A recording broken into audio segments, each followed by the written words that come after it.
Denver at Seattle. Seattle comes away with this one 26-20. I think closer than people thought it was, especially from the narratives out of this game. It feels like the sky was falling in Denver. Things aren't going very well. They only lost this game by 6 points. And I can understand why people weren't impressed with how Denver played, because when we look at their top 5 graded players on the day, Jonathan Cooper leads the way, and it's just a 79.2.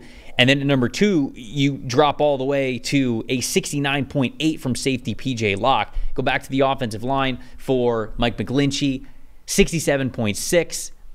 Baron Browning is next to number 4 at a 66.5, and then Devon Vele at a 65.3 coming in at number 5. Bo Nix, yeah, we'll get into it.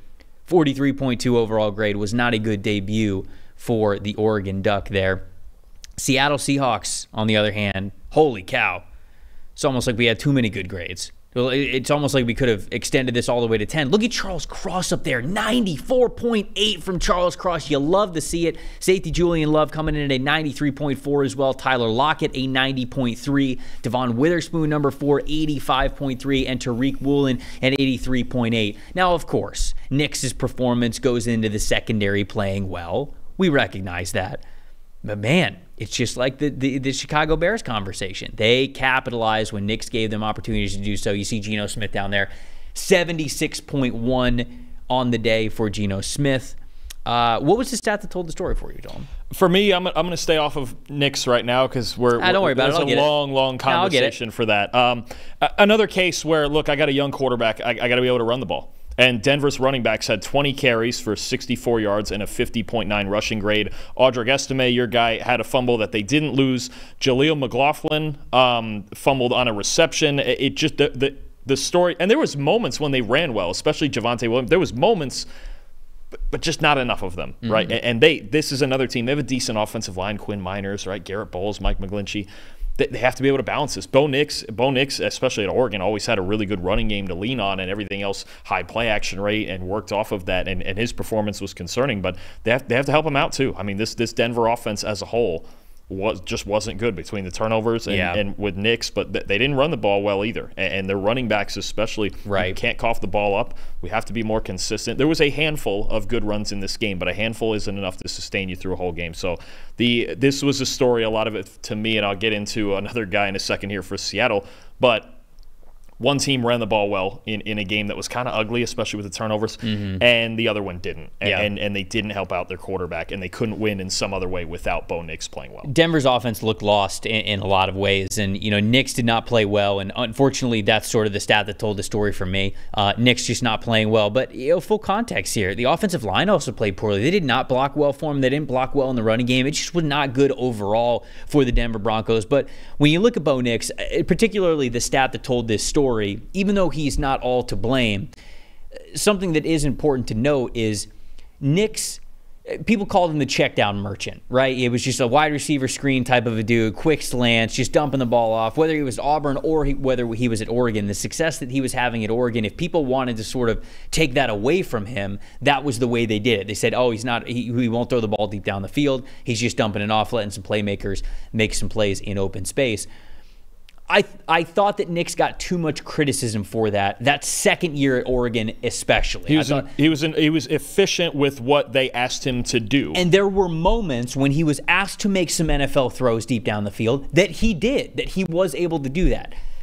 In the NFL, for a full game, he was not able to do that. When you look at passes of 10 or more yards down the field, Nix was just 2 of 11, 42 total yards, 3 turnover-worthy plays. All 3 of his turnover-worthy plays came when he tried to push the ball deep down the field. I think everybody who has a Twitter account has probably seen the interception where he's trying to hit the deep crosser that's coming over the middle, and it's like when he lets that ball out of his hands, actually before he even lets the ball out of his hands, the commentator who was on the game is Adam Archuleta, and Archuleta was like, oh no, ball's not even out of his hand yet. And he just goes, oh no. And you see the ball go into a sea of blue jerseys.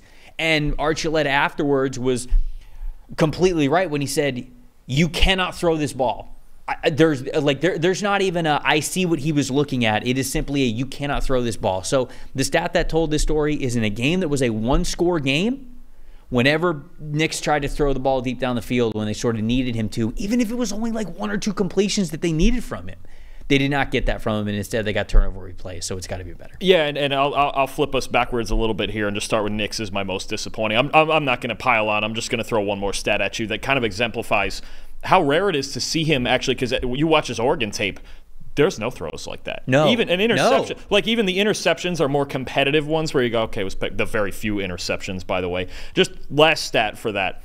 That was his first game with 3 turnover-worthy plays since November 6th of 2021 when he was still at Auburn. Wow. Playing against Texas State. Shout out Zach Dantillo, Auburn, War Eagle.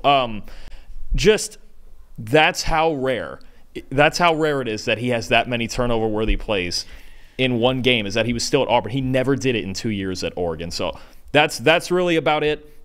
With Nix, it's uncharacteristic. Hopefully that stays uncharacteristic, but it's something to watch for moving forward. My most impressive, it's a guy you mentioned. It's a guy you mentioned real quick at the top of the grades. Charles Cross.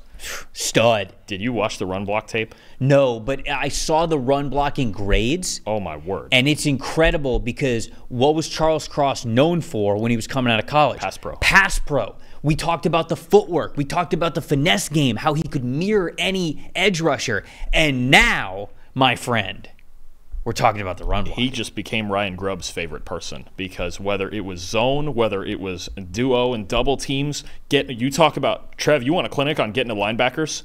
Charles Cross's tape in this game is it, and a 96.1 run block grade.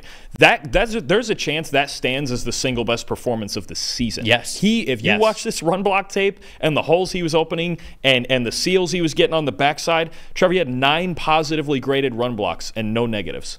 That's nuts. 9 of them. That's crazy. Usually a good game, you're looking at 5. I was going to say 4. Maybe 5, maybe 6. He had 9 positives and no negatives. And when I tell you in any scheme that Ryan Grubb was, it wasn't just like the same block over and over that he was killing. Double teams, getting to linebackers, reaching 3 techniques, everything that you could do as an offensive tackle in the run game, Charles Cross did in this game. If that continues, this Seattle offensive line gets a lot better, and they have a lot more balance with Kenneth Walker and Zach Charbonnet running behind it. He was watch the tape when we get off this show. It was just incredible. I had him as the number 3 overall prospect in the 2022 NFL Draft, so this is wonderful for me. Personally, I love everything that you're saying there. My most disappointing was the Broncos offense, so we've kind of already talked about that. Again, don't want to pile on too much, but it was. Most impressive, though, Broncos secondary. 4 out of their starting 5 defensive backs earned coverage grades above 80. Above 80.